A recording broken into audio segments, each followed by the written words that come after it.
Gbogbo ẹ̀yin ọmọ Yorùbá ẹ kú kalẹ̀. Gédégédé ni mí tí kì í jẹ́ kankan gbẹ́nu ẹ̀kẹ́ mú. Mo ti sọ pé n ó fún wa ní mẹ́ta lónìí ọjọ́ ìṣẹ́gun. Ẹ mú gègé yín kẹ́kọ̀ọ́. Ẹ gbọ́. Tùràrí àbí ìpara tí mo fẹ́ fún yín à ń pè ní ìpara blessing. Ìpara blessing. Bẹ́ẹ̀ ni. Èèyàn máa fi rí oore gbà ní ìpara oore. Ẹ gbọ́. Nígbà tó ń lọ ọjà, o kó ọjà mílíọ̀nù ka ṣọ́ọ̀bù. Kò má wàá ta nǹkan kan kò sì máa bọ̀ wálé bẹ́ẹ̀. Èyí máa ṣe ohun tó dà. Èyí ṣe ohun tó dà kò pọ́n lé o. Ẹ̀yin ló wà fún o. Ẹ lọ tọ́jú èso àǹbèrè tó ti gbẹ. Èso àǹbèrè tó ti gbẹ.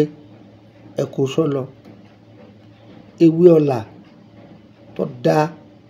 Ẹ kó sójú ọlọ. Ẹ lọ́ pọ̀. Awọ ẹkùn tó dájú.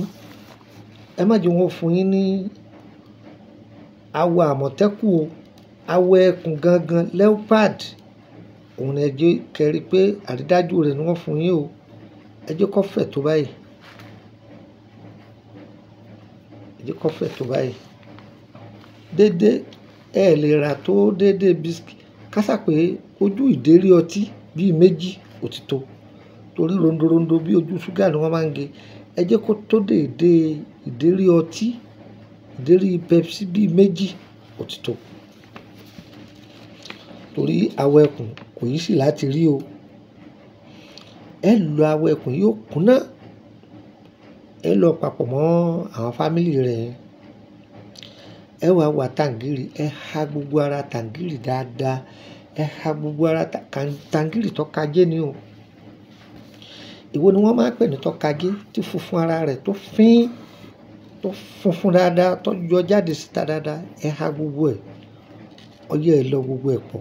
Tẹ bá wá lọ tán, ẹ wá fi kábúrà pẹlẹbẹ mẹ́ta sí. Ẹ tún lọ, ẹ lọ, ẹ lọ, ẹ lọ, ẹ lọ. Ẹ ti lọ. Ọyẹ́ fi sínú pẹ̀fúmù. Pẹ̀fúmù tẹ́ fi sí. Ẹ jẹ́ ó jẹ́ méjì. Ẹ fi kan sínú 6 flower. Ẹ fi kan sínú ọ̀nàlá. Sórí èyí tó wà nínú 6 flower yẹn tó bá ti wẹ̀ tán, fi para lọ ṣọ́ọ̀bù.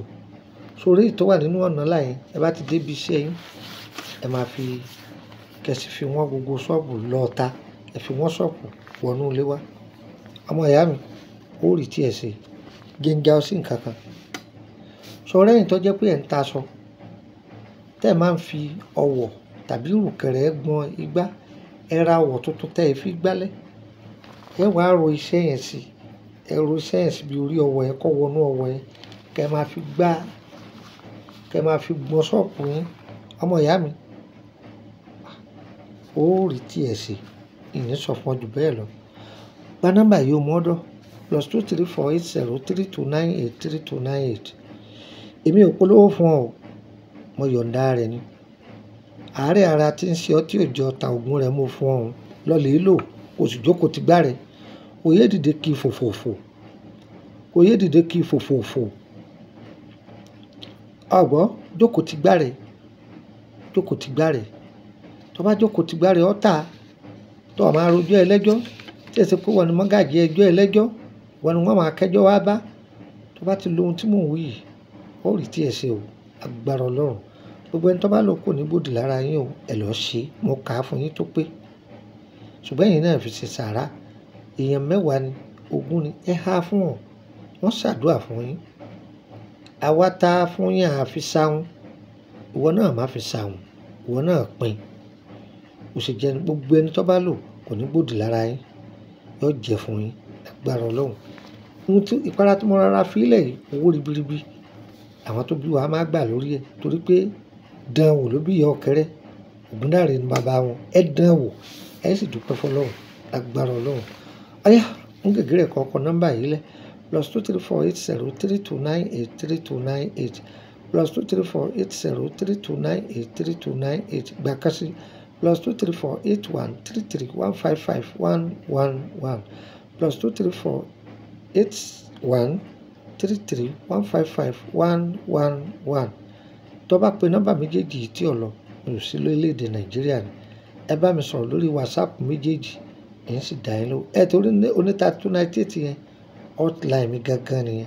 Àtòní 133 155 111 àwọn hotline mi nìyẹn.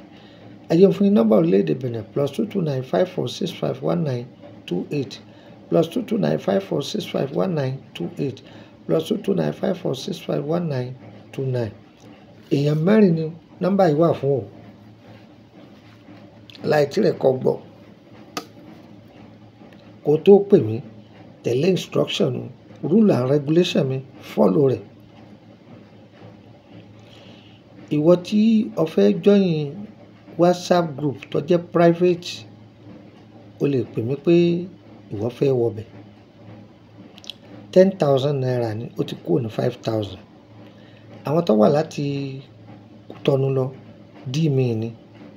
Tó bá san dí mi wọlé tí ṣe 10,000, tó bá di oṣù parí, ó máa sanwó lóṣooṣù. Ọláǹfààní àti máa bèrè tó wù ọ́. Má bèrè ògùn owó, má bèrè àfọ̀ṣẹ, má bèrè ògùn àdá, má bèrè ògùn bọ́n. Ó sì jẹ́ nù. Alárẹ̀lọ́lá ni òyì ó bèrè, á dá lóhùn. Á sì sọ ohun tó ṣe sí láì gba kọ́bọ̀ lọ́wọ́ rẹ̀. Ẹ̀ǹdè, ó sì jẹ́ nù. Ìwọ tí o fẹ́ pe tọ́bí tó fẹ́ bẹ̀ wá níṣẹ́, bóyá látàrí àwọn iṣẹ́ ta ti fi ilẹ̀ tipẹ́ tí ò yí ọ, á bọ̀ ṣe. Bóyá o ní ká bọ̀ ṣe, á bọ̀ ṣe o. Bàbá ti sanwó ẹ̀. Ó di mélòó? Èdè méjì.